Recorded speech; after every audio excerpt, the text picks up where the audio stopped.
Hello, जय हिंद दोस्तों। मैं शुभम आपका स्वागत करता हूं आपके अपने इस यूट्यूब चैनल शुभम ई क्लासेस में।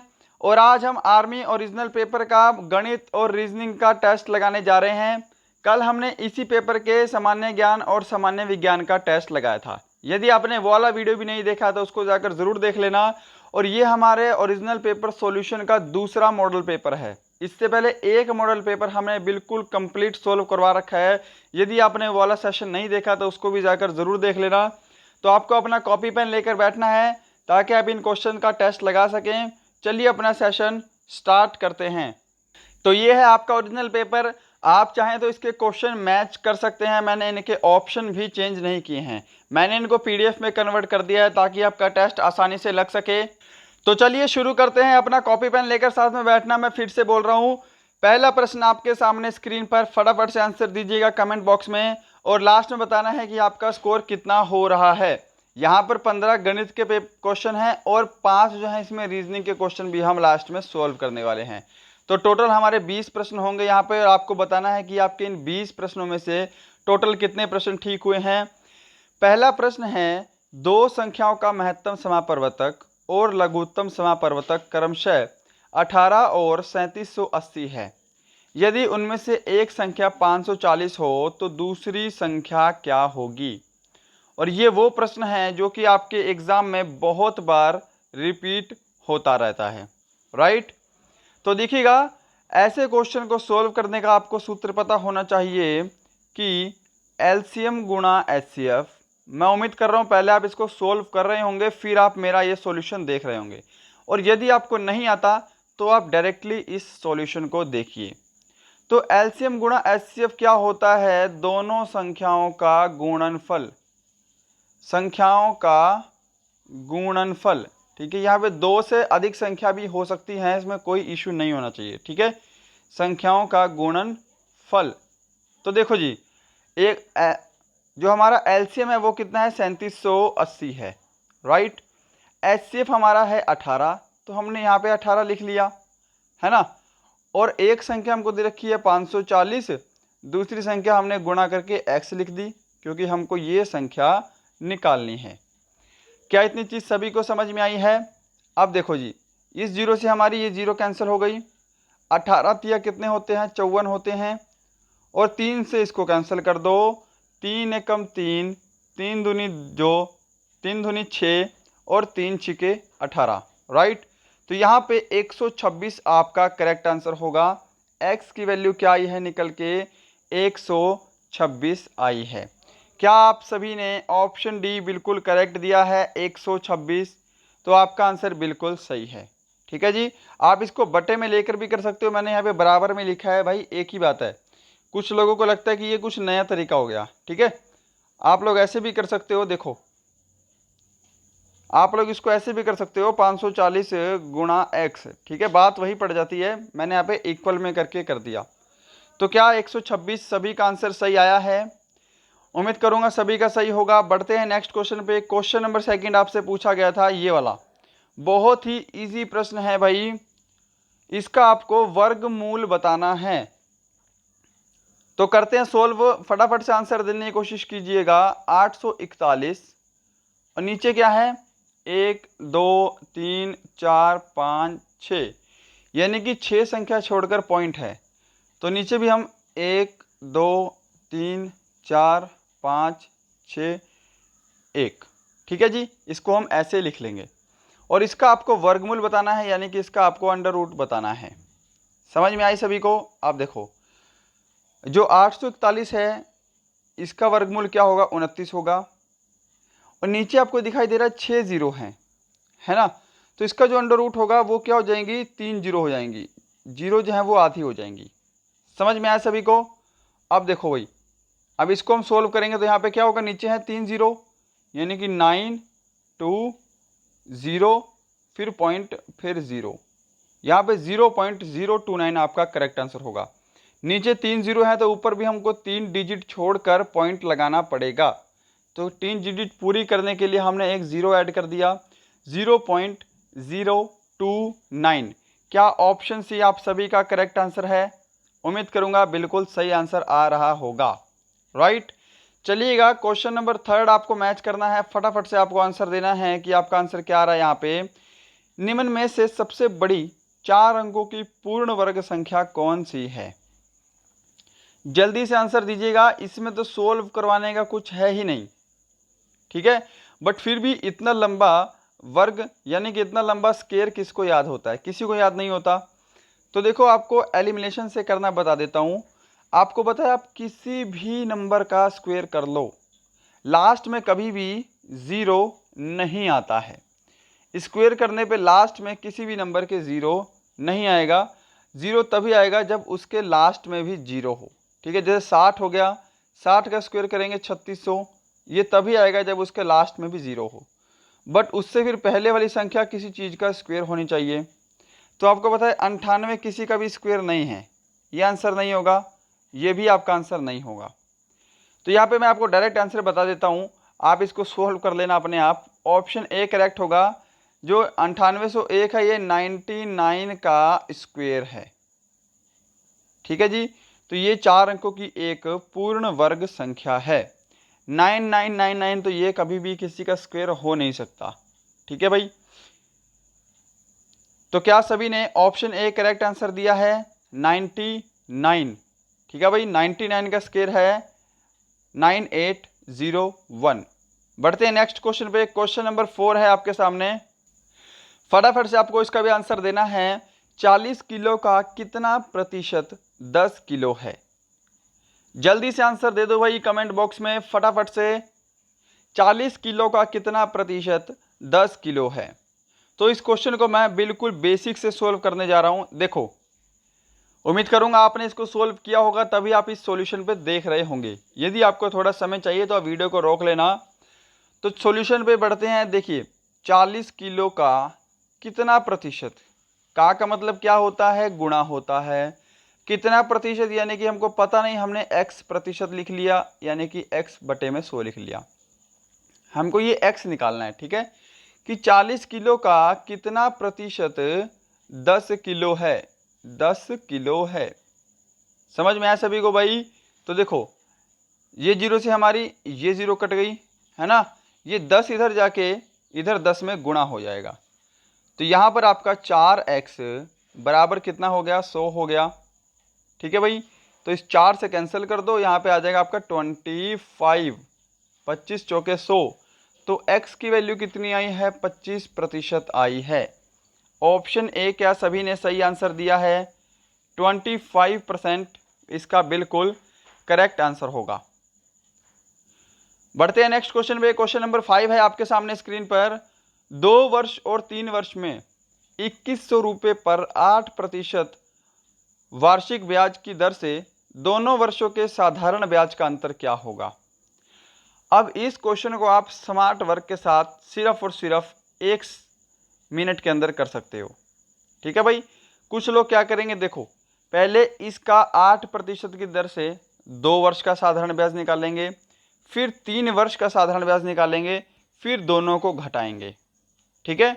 और हम इसको डायरेक्ट करेंगे। अगर आपने थोड़ा सा भी दिमाग लगाया है तो आपको पहले एक चीज़ पता होनी चाहिए कि जो साधारण ब्याज है वो हर साल समान दर से बढ़ता है ना, समान दर से बढ़ता है। यदि इस साल 100 रुपये है तो अगले साल भी 100 होगा और तीसरे साल भी 100 होगा।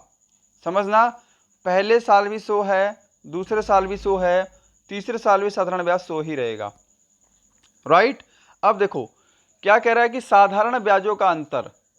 आप एक चीज समझो कि अगर देखो 2 साल में हमको बोला है दूसरे और तीसरे साल का, 2 साल में यहाँ पे साधारण ब्याज कितना हुआ है? 200 हुआ है। मैं आपको एक एग्जांपल समझा रहा हूँ, ठीक है। और 3 साल में कितना होगा भाई? ये तीनों ऐड हो जाएंगे, यानी कि ये 300 हो जाएगा। तो आपको एक चीज पता क्या लगी कि अगर 2 साल और 3 साल के साधारण ब्याज का हम अंतर लेंगे तो जो हमारा साधारण ब्याज होगा पहले साल का, वही हमारा आंसर होगा, वही हमारा आंसर होगा भाई। यानी कि हमको पहले साल का साधारण ब्याज निकालना है और वो हमारा आंसर हो जाएगा, ठीक है ना। तो बस हमको क्या करना है, यहाँ पे बस पहले साल का साधारण ब्याज निकाल दो। तीसरे साल में से अगर हम दूसरे साल का माइनस करेंगे तो हमारे पास पहले साल का साधारण ब्याज ही बचेगा, क्योंकि साधारण ब्याज हर साल समान होता है। समझ गए?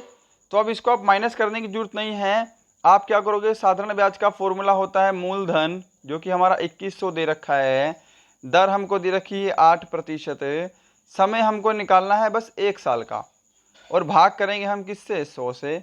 मूलधन गुणा दर गुणा समय बटे में 100, ये होता है हमारे सिंपल इंटरेस्ट का फॉर्मूला। 0 से 0 कैंसिल कर दो भाई, 8 एकम 8 और 8 दूनी 16, तो 168 आपका सही आंसर होगा ऑप्शन डी में। ठीक है, ये मैंने आपको समझाने की कोशिश की है, इसलिए ये क्वेश्चन थोड़ा सा लेंथी है। ठीक है, नहीं तो हमारा क्वेश्चन सिर्फ इतना ही है भाई।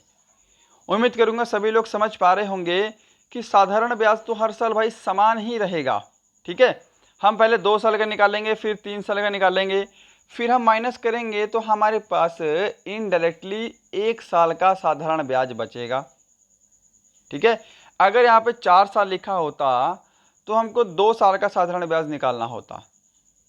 समझ में आया भाई सभी को? चलो क्वेश्चन नंबर 6 देखेंगे अपना, इसका आंसर दीजिएगा। और अभी तक यदि आपने यह वीडियो लाइक नहीं किया है तो फटाफट से पहले आपको वीडियो लाइक कर देना है, ऐसे आपको वीडियो देखकर नहीं जाना है। अगर आपको लग रहा है थोड़ा सा भी हेल्पफुल है या फिर आपकी प्रैक्टिस भी हो रही है तो इस वीडियो को लाइक कर दो भाई अभी फटाफट। और यदि आपने अभी तक चैनल को सब्सक्राइब नहीं किया है, यदि आप नए हैं तो सब्सक्राइब भी करिएगा। डेली हमारी 10 बजे मॉर्निंग में क्लास होती है। 6 क्वेश्चन का आंसर दीजिएगा, त्रिभुज का क्षेत्रफल ज्ञात करने का सूत्र क्या है? तो यहां पर जिन्होंने भी ऑप्शन ए आंसर दिया है 1/2 आधार इंटू ऊंचाई, ये बिल्कुल करेक्ट आंसर है। ठीक है, और ये भी कुछ कंडीशन में लगता है। यदि आपका मान लो त्रिभुज क्या है, समकोण है। ठीक है भाई, तो इसमें क्या लगेगा, 1/2 बेस इंटू हाइट। और अगर आपका त्रिभुज मान लो सिंपल है ऐसे, समबाहु त्रिभुज की बात नहीं कर रहा मैं, अगर समबाहु त्रिभुज होगा जिसकी सभी बराबर होंगी तो उसका तो √3/4 a² होता है। ठीक है, ये समबाहु त्रिभुज की बात नहीं कर रहे। यदि मान लो 3 आपको त्रिभुज दे रखा है एक, और तीनों भुजाएं इसकी अलग अलग होंगी, तब उसका सूत्र ये नहीं होगा। ठीक है, बट अकॉर्डिंग टू ऑप्शन आपको ये आंसर करना है, फिर हम उसके लिए हीरोन का सूत्र लगाते हैं। तो क्या आप सभी ने ऑप्शन ए आंसर दिया है? ऑप्शन ए करेक्ट होगा इसका, 1/2 आधार गुणा ऊंचाई, ये भी क्या है, त्रिभुज का सूत्र है। क्वेश्चन नंबर 7 है आपके सामने, 3, 4 और 5 का एलसीएम ज्ञात करो। भाई कितना सिंपल क्वेश्चन है, 3, 4, 5 का एलसीएम ज्ञात करो। आपको पता लग रहा है 2 संख्याएं ऑड हैं, एक संख्या इवन है। यदि हमको ऑड और इवन का एलसीएम निकालना हो तो हम क्या करते हैं, सभी को आपस में गुणा कर देते हैं। ठीक है, नहीं तो आप ऐसे करके भी कर सकते हो, कुछ लोग ऐसे टेबल बनाएंगे, टेबल बना के भी निकाल सकते हो। बाकी हम डायरेक्ट करेंगे इसको कि 3 चौके कितना होता है, 12 होता है, और 12 पंजे कितना होता है भाई, 60 होता है। तो इसका 60 ही जो क्या होगा वो एलसीएम होगा। ठीक है, ऑप्शन ए इसका करेक्ट होगा। तो क्या सभी लोग ऑप्शन ए आंसर दे पाए हो? देखो 60 ही ऐसे सबसे छोटी से छोटी संख्या है कि जो 3, 4 और 5 सबसे भाग हो रही है। ठीक है, और इन तीनों से बड़ी भी है भाई, है ना। तो यही आपका करेक्ट आंसर होगा, ऑप्शन ए 60। आप इसको ऑप्शन से भी कर सकते थे भाई, अगर आपसे एलसीएम नहीं निकल रहा, कुछ गलती हो रही है तो आप ऑप्शन से भी कर लो। 12 5 के पहाड़े पे नहीं कटेगा, 48 5 पे नहीं कटेगा, और 45 जो है वो 4 पे नहीं कटेगा, है ना। 60 ही इसका आंसर होगा। क्वेश्चन नंबर 8 देखेंगे, आपके सामने स्क्रीन पर है, बहुत ही आसान। 40 मीटर प्रति सेकंड को किलोमीटर प्रति घंटे में बदलिए। तो देखो जी, मीटर प्रति सेकंड से हम किलोमीटर प्रति घंटे में चेंज करने के लिए क्या करते हैं, इसको 18/5 से गुणा कर देते हैं। राइट, उम्मीद करूंगा समझ में आया होगा सभी को। तो देखो 40 मीटर प्रति सेकंड को जो हमको स्पीड दे रखी है, किलोमीटर प्रति घंटे में बदलने के लिए हमको 18/5 से गुणा करना है। 5 एकम 5 और 5 अट्ठे 40 हो गया यहाँ पे, और 18 को आपको 8 से गुणा करना है। 8 अट्ठे 64, हासिल 6, यहाँ पे 144 किलोमीटर प्रति घंटा आपका करेक्ट आंसर होगा। तो क्या आप सभी ने ऑप्शन सी करेक्ट आंसर दिया है? यदि आप सभी ने ऑप्शन सी आंसर दिया है तो आपका आंसर बिल्कुल सही है जी। क्वेश्चन नंबर 9 मैच करेंगे इसी के साथ फटाफट से।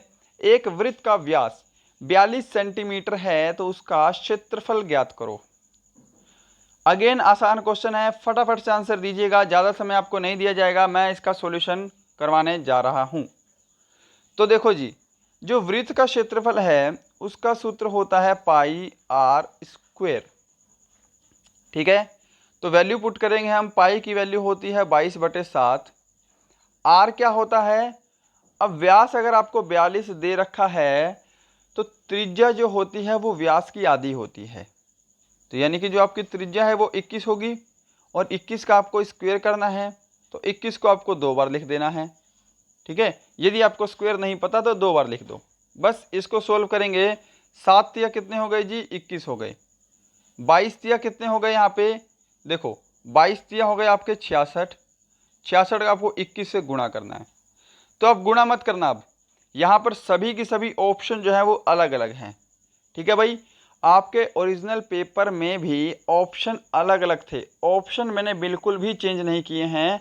ये तरीका मैं आपको बहुत पहले से बताते आ रहा हूँ, यूनिट डिजिट वाला। ठीक है, कि अगर आपको 66 को 21 से गुणा करना है तो आप यूनिट डिजिट को गुणा कर लो, यानी कि जो इनका इकाई का अंक है 6 और 1, अगर हम इन्हीं को गुणा करेंगे आपस में तो 6 आएगा, 6 कम 6, यानी कि हमारा जो भी आंसर होगा उसका अंतिम अंक जो है वो 6 होगा। तो ये सिर्फ ऑप्शन बी में ही दिखाई दे रहा है, 1386 ही इसका करेक्ट आंसर होगा। ठीक है, यदि आपको संतुष्टि करनी है तो आप इस पूरी संख्या को गुणा भी कर सकते हैं। ठीक है भाई, बट आप स्मार्ट वर्क भी करा करो, अगर हम 6 को 1 से गुणा करेंगे तो 1 ही आएगा, तो यूनिट डिजिट हमारा 1 होगा लास्ट में, सॉरी 6 होगा, तो आपको ऑप्शन बी पे टिक करना है। बढ़ते हैं नेक्स्ट पे, क्वेश्चन नंबर 10। उम्मीद करूंगा समझ में आया होगा सभी को ये वाला क्वेश्चन। 10 क्वेश्चन है, किसी बेलन की ऊंचाई 15 सेंटीमीटर तथा त्रिज्या 7 सेंटीमीटर है तो उसका आयतन ज्ञात करो। तो यहां पर आपको बेलन के आयतन का फॉर्मूला पता होना चाहिए, जो कि होता है पाई आर टू एच, राइट। तो देखिएगा पाई की वैल्यू कितनी है, 22/7 है। आर की यानी कि त्रिज्या जो है वो 7 है, तो आर का स्क्वायर करेंगे 49 हो जाएगा। एच हमको दे रखा है 15, देखो 7 से कैंसिल करेंगे, 7 7 49, 15 सत्ते कितना होता है भाई, 105 होता है ना, 15 सत्ते 105, तो 22 गुणा 105 आपको कर देना है। समझ गए सभी, तो इसको गुणा कीजिएगा फटाफट से। गुणा करने के बाद यहाँ पे आपको क्या बनेगा, मैं यहाँ पे गुणा भी कर देता हूँ आपके लिए। देखो भाई 105 को आपको 22 से गुणा करना है, तो यहाँ पे 5 दूनी 10, 2 एकम 2, फिर गुणा करेंगे, यहाँ पर फिर से बनेगा आपका 210, तो यहाँ से आपका आंसर बनेगा 2310। तो क्या आप सभी ने ऑप्शन सी को चूज किया है, 2310? यदि आप सभी का आंसर 2310 आया है तो आपका आंसर बिल्कुल सही है भाई, आपकी तैयारी बिल्कुल सही ट्रैक पर चल रही है। चलिएगा क्वेश्चन नंबर 11 देखेंगे कि यदि 5 वर्षों के हिसाब से 3 वर्ष में साधारण ब्याज 180 रुपये है तो मूलधन कितने रुपए होगा। फटाफट से सोल्व कीजिएगा और मैं इसके सॉल्यूशन पे चलता हूं। आपको मूलधन निकालना है, प्रिंसिपल निकालना है, इसका फॉर्मूला आपको पता होना चाहिए, साधारण ब्याज गुणा 100, भाग करेंगे हम किससे, समय गुणा दर से। तो यहां पर आप वैल्यू पुट कीजिएगा, साधारण ब्याज आपको दे रखा है 180, गुणा हम क्या कर देंगे 100 कर देंगे, समय हमको दे रखा है 3 वर्ष और दर हमको दे रखी है 5%। समझ में आए सभी को। तो देखो भाई 5 तिया कितने होते हैं, 15 होते हैं, और 15 को अगर मैं 180 से काटूंगा तो ये 12 पे जाएगा। ठीक है जी, ये 12 पे चला गया, 12 को 100 से गुणा कर दो, यहां से 1200 आपका सही आंसर होगा। ओके, उम्मीद करूंगा सभी ने आंसर यहां पे सही दिया होगा। ऑप्शन ए जो है वो 1200 आपका बिल्कुल करेक्ट आंसर होगा। बढ़ते हैं क्वेश्चन नंबर 12 पे भाई, फटाफट से इसका भी आंसर दे दो मुझे। एक व्यापारी को 17 बैग चावल के लिए 1020 रुपये में बेचने पर 51 रुपये की हानि होती है, तो एक बैग की कीमत क्या है। तो देखो भाई 1000 अगर वो 20 रुपये में बेच रहा है 17 बैगों को, तो उसको 51 रुपये का लॉस हो रहा है ना। यानी कि अगर मैं 51 और जोड़ दूं तो ये 17 बैगों की कीमत आ गई। समझ में आई बात। 51 रुपये की हानि हो रही है अगर 17 बैगों को 1020 रुपये में बेच रहा है। तो इसमें 17 और जोड़ देंगे तो उसको हानि नहीं होगी। 17 बैगों का ये क्रय मूल्य है 1701, ये आपका आ गया। ठीक है, तो 17 बैगों का जो टोटल अमाउंट है वो कितना है, 1071 है। आपको बताना है एक बैग की कीमत, तो इस 1071 को आपको 17 से भाग कर देना है, क्योंकि ये 1071 क्या है, 17 बैगों की कीमत है ना। तो 1071 को आपको 17 से भाग कर देना है। तो भाग करेंगे कितना आएगा, 17 छिके कितना होता है भाई, 102 होता है। तो यहाँ पे बच गया आपका कितना, कुछ मिस्टेक हुई है क्या यहाँ पे, नहीं, माफ़ी चाहूँगा, सब कुछ बिल्कुल सही था। दोबारा से देखिएगा, डायरेक्ट करेंगे हम। 1071 को आपको 17 से भाग करना है ना, यही आया था। तो कैंसिल करेंगे, यहाँ पे कितना बनेगा, 17 छिके 102, बच गया 5 और 1, 17 तिया 51, 63 जो है ऑप्शन डी आपका बिल्कुल करेक्ट आंसर होगा यहाँ पे, ऑप्शन डी वाला, राइट। बढ़ते हैं क्वेश्चन नंबर 13 पे। क्वेश्चन नंबर 13 आपके सामने स्क्रीन पर है, इसको फटाफट से सोल्व करो भाई। तो देखो इसमें आपको कैसे सोल्व करना है, 3x प्लस 2, इसकी वैल्यू आपको दे रखी है 23, आपको x का मान बताना है। तो आप देख रहे हैं कि ये 2 जो है प्लस का इधर जाके 23 में माइनस हो जाएगा। तो 23 में 2 माइनस करेंगे तो 21 बच गया। यहाँ पे आपका है 3x, राइट। तो 3 से कैंसिल करो, 3 सतह कितना हो गया, 21 हो गया। तो x की वैल्यू यहाँ से कितनी आई है, 7 आई है। तो ऑप्शन डी जो है आपका करेक्ट आंसर होगा 7। क्वेश्चन नंबर 14 आपके सामने स्क्रीन पर है, इसको फटाफट से सोल्व करना है। और इसको सोल्व करने में कुछ है भी नहीं, आपको सिंपली भाग करना है, 2100 को आपको 50 से भाग करना है। और ये क्वेश्चन कितना आसान आपसे पूछा गया था, इसमें अगर आपने मिस्टेक कर दी तो आप सिलेक्शन से बहुत दूर हो भाई। ठीक है भाई, तो देखो 5 चौके 20 और 5 दूनी 10, 42 इसका करेक्ट आंसर होगा, ऑप्शन सी। ऑप्शन सी क्या सभी लोगों ने सही दिया है पहली बार में आंसर। क्वेश्चन नंबर 15 देखेंगे और गणित का हमारा लास्ट प्रश्न है, इसके बाद हमारा रीजनिंग का सेशन आने वाला है, इसको आपको सोल्व करना है। तो यहां पर आप देखेंगे, आप इसको दो तरीके से कर सकते हो, या तो आप 106 को 106 से गुणा करो, 94 को 94 से गुणा करो, फिर इनको माइनस कर दो। ठीक है, बट अगर मैं इसको ए मान लूं सारे को, अगर मैं इसको सारे को बी मान लूं, ठीक है भाई, तो 106 को अगर मैं ए मान रहा हूं तो ये 1 गुणा ए है। आप समझो यहाँ पे ये क्या लिखा हुआ है, इसको मिटा देते हैं। ये लिखा हुआ है आपका ए का स्क्वायर, ओके, ये है आपका ए का स्क्वायर और ये है आपका बी का स्क्वायर माइनस, समझ गए। अगर 106 ए है तो ए का स्क्वायर और ये बी का स्क्वायर माइनस में लिखा हुआ है। क्या आपको पता है ए स्क्वायर माइनस बी स्क्वायर का फॉर्मूला क्या होता है, ए स्क्वायर माइनस बी स्क्वायर का जो सूत्र होता है वो होता है ए प्लस बी गुणा में ए माइनस बी। बस आपको ये वाला सोल्व करना है, आपकी इसकी वैल्यू आ जाएगी। ए स्क्वायर हमको बी स्क्वायर तो ऑलरेडी दे रखा है 106 और 94, यदि मैं 106 को 94 से जमा कर दूं, ए प्लस बी करना है ना मैंने, ए 106 है, बी हमारा 94 है, तो यहाँ पे कितना बन जाएगा हमारा, 200 बन जाएगा भाई। 106 गुणा 94 200 हो गया, और 106 में से हमको यहाँ पे 94 माइनस भी करना है, तो 94 अगर हम माइनस करेंगे तो यहाँ पे 2 बच गया, यहाँ पे बच गया 1, यहाँ पे हमारा बच गया भाई 12। इसको मल्टीप्लाई कर दो और आपका यहाँ पे आंसर क्या आ जाएगा, यहाँ पे आपका आंसर आ जाएगा 2400। ठीक है, तो ऑप्शन ए जो है आपका करेक्ट आंसर होगा। क्या आप सभी ने ऑप्शन ए सही आंसर दिया है? आपको ये फॉर्मूला पता होना चाहिए था इस क्वेश्चन को करने के लिए, नहीं तो आप बेसिक से इसको गुणा करके भी इतना लंबा कर सकते थे।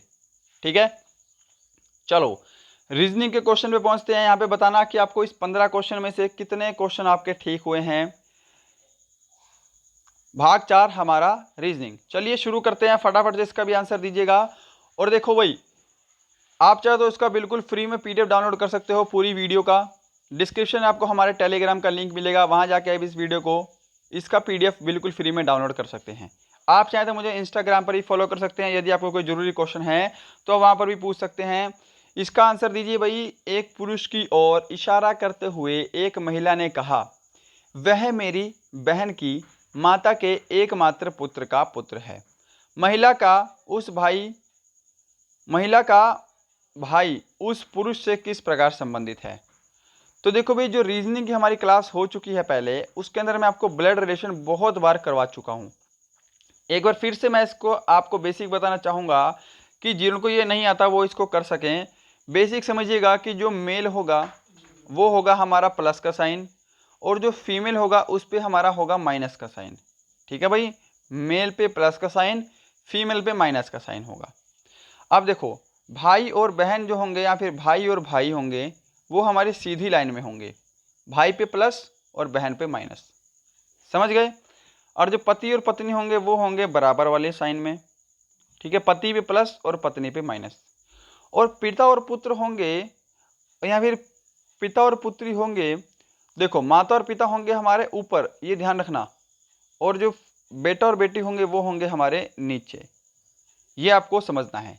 ठीक है, चलिए सॉल्व करते हैं, आपको ज़्यादा समझ में आएगा। यहाँ पर देखो मैं क्या बताने की कोशिश कर रहा हूँ कि एक पुरुष की ओर इशारा करते हुए एक महिला ने कहा कि वह मेरी बहन, यानी कि उस महिला की बहन, भाई और बहन एक सीधी लाइन में होंगे भाई, उस महिला की बहन के माता, यानी कि उस महिला की बहन की माता, माता ऊपर जाएगी ना, माता और पिता ऊपर होंगे,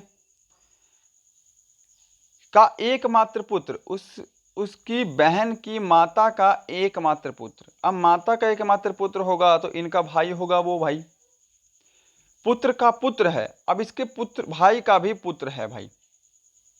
तो आपको बताना है कि महिला का भाई, जो महिला का भाई है ये, वो इस लड़के से, इस पुरुष से कैसे संबंधित है। तो भाई इसका तो पिता हो गया ये, तो ऑप्शन यहाँ पे क्या आंसर होगा, ऑप्शन डी आंसर होगा पिता। उम्मीद करूंगा समझ में आया होगा सभी को भाई। क्वेश्चन नंबर 17 एक बार मैच कर लो फटाफट से, यदि आपको नहीं समझ में आया तो दोबारा देखिएगा। और रीजनिंग की स्पेशल हम 3-4 क्लास दे चुके हैं आपको, यदि आपने वो भी नहीं देखी तो उनको जाकर जरूर देखना। क्वेश्चन नंबर 17 है आपके सामने स्क्रीन पर। देखो कितना आसान क्वेश्चन पूछा गया था कि सोमवार अगर दिन है तो जून क्या है। तो भाई जून क्या है, महीना है, ऑप्शन बी करेक्ट आंसर होगा। क्वेश्चन नंबर 18 यहाँ पे सोल्व कर लो। यहाँ पे देखोगे कि 17 और 19 में 2 का अंतर है, 19 और 23 में 4 का अंतर है, 23 और 29 में 6 का अंतर है, 2 4 6। आगे कितने का अंतर होगा भाई, 8 का अंतर आना चाहिए। तो 29 में आपको 8 जोड़ देना है, 37 आपका करेक्ट आंसर होगा। ऑप्शन ए क्या सभी ने 37 दिया है, 37 जो है यह आपका करेक्ट आंसर होगा। क्वेश्चन नंबर हम देखेंगे 19। देखो जी, विजय, प्रोत्साहन, विफलता, इसको बताना है किससे संबंधित है। तो यहाँ पर आप देख रहे होंगे कुछ लोग क्या करेंगे, विफलता को उदासी कर देंगे या फिर हार कर देंगे, है ना।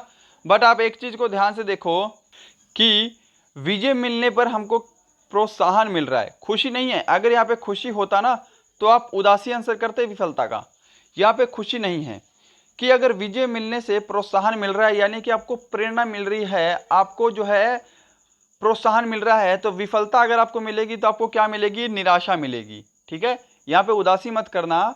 उदासी हम तब करते जब यहाँ पर विजय के साथ खुशी का जिक्र होता कि विजय होने पर हमको खुशी मिल रही है, तब हमारा उदासी आंसर होता। बट अगर आपको प्रोत्साहन मिल रहा है, यानी कि आपको प्रेरणा मिल रही है, तो विफल होने पे आपको निराशा ही मिलेगी। राइट, चलिएगा क्वेश्चन नंबर 20 देखेंगे फटाफट से। इसको फटाफट सोल्व करो, लास्ट क्वेश्चन है, और कमेंट बॉक्स में अपना स्कोर कमेंट करो कि आपका स्कोर टोटल कितना हुआ है। देखो ABCDE, ये अल्फ़ाबेट की जो वैल्यू है वो आपको यहाँ पर दे रखी है। A इंग्लिश में पहले नंबर पे आता है, B दूसरे पे आता है, C तीसरे पे आता है, D चौथे पे आता है और E आता है 5वें नंबर पे। समझ गए। तो यहाँ पर आपको सोल्व करना है। H आता है 8वें नंबर पे, I आता है 9वें नंबर पे, J 10 पे, 11 पे K आएगा और L आएगा 12 नंबर पे। सीधी सी बात है, ऑप्शन सी जो है वो आपका करेक्ट आंसर यहाँ पे हो जाएगा। तो गाइस उम्मीद करूंगा सभी ने सही आंसर दिए होंगे क्वेश्चन के। बताना आपका स्कोर कितना था। यही था आज का वीडियो, मिलते हैं नेक्स्ट वीडियो में, तब तक के लिए जय हिंद, जय भारत।